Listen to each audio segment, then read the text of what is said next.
LNG নিয়ে আপনাদের চিন্তা করার কোনো কারণ নাই, কারণ আমরা এপ্রিল মাসের এলএনজি যা যা আসার কথা আমাদের সবই আসছে। আচ্ছা, আমি একটু বলি। প্রথমটা হচ্ছে যে আমি সম্পূর্ণরূপে আপনার মাধ্যমে দেশবাসীকে আশ্বস্ত করতে চাই এই বলে যে আমাদের সম্পূর্ণ প্রস্তুতি আছে। আমরা রাত দিন পরিশ্রম করছি যাতে জ্বালানি সেক্টরে কোনো রকম সমস্যা তৈরি না হয়, আমরা যাতে মানুষকে শান্তি দিতে পারি।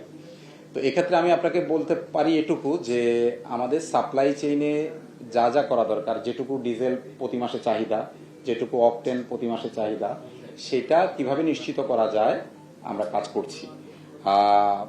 আমাদের আপনারা জানেন যে আমরা জ্বালানি তেল দুইভাবে কিনি, একটা হচ্ছে G2G পদ্ধতিতে, একটা হচ্ছে ওপেন টেন্ডারের মাধ্যমে।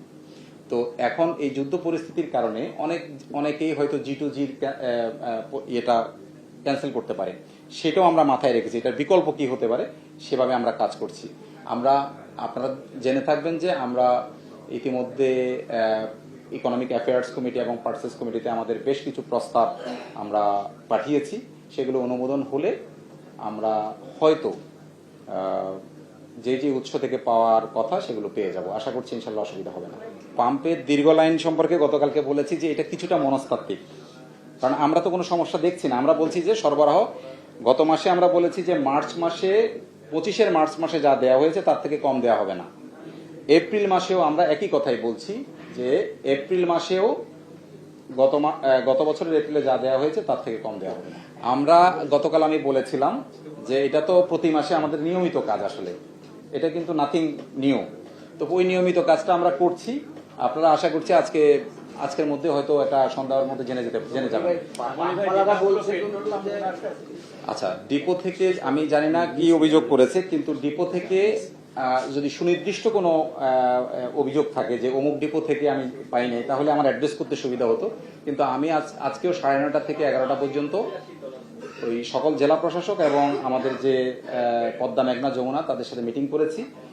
এরকম কোন ডিপো থেকে জ্বালানি সরবরাহ করছেন এরকম কোনো অভিযোগ কিন্তু আমরা পাইনি।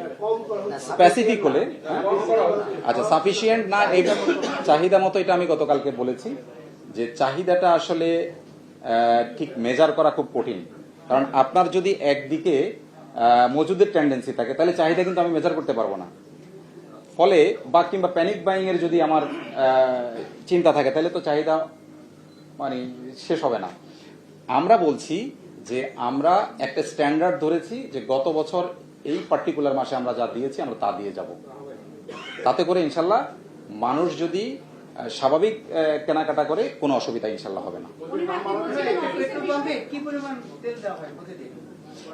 এটা আসলে পেট্রোল পাম্প, ধরুন ট্রাস্ট ফিলিং স্টেশন, সেখানে আমি একটা উদাহরণ হিসাবে বলছি, সেখানে যে পরিমাণ গাড়ি যায়, মালিবাগের মোড়ে যে স্টেশন আছে, এটা আমি না গড়ে না, আমি একটু বুঝিয়ে বলি আপনাকে।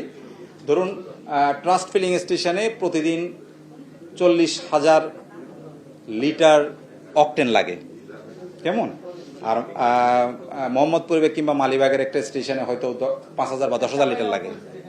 চাঁপাইনবাবগঞ্জে কোথাও হয়তো 2,000 লিটার হলেই চলে। ফলে যার যেটা, আমরা তো আমাদের তো একটা ট্রেন্ড অ্যানালাইসিস করি, আমরা যার যেটুকু দরকার সেভাবে বরাদ্দটা দেয়া। এটা আসলে ভিড়টা কি, এখানে তো আমি কাউকে বলতে পারি না যে আপনি অমুক পেট্রোল পাম্প থেকে নিতে হবে। ফলে ভিড়টা তো ওইভাবে মেজার করা যাবে না, যে কেউ যে কোনো জায়গা থেকে নিতে পারে। আপনি এলএনজি নিয়ে আপনাদের আপনার প্রশ্নটা পরে উত্তর দিচ্ছি। এলএনজি নিয়ে আপনাদের চিন্তা করার কোনো কারণ নাই, কারণ আমরা এপ্রিল মাসের এলএনজি যা যা আসার কথা আমাদের সবই আসছে।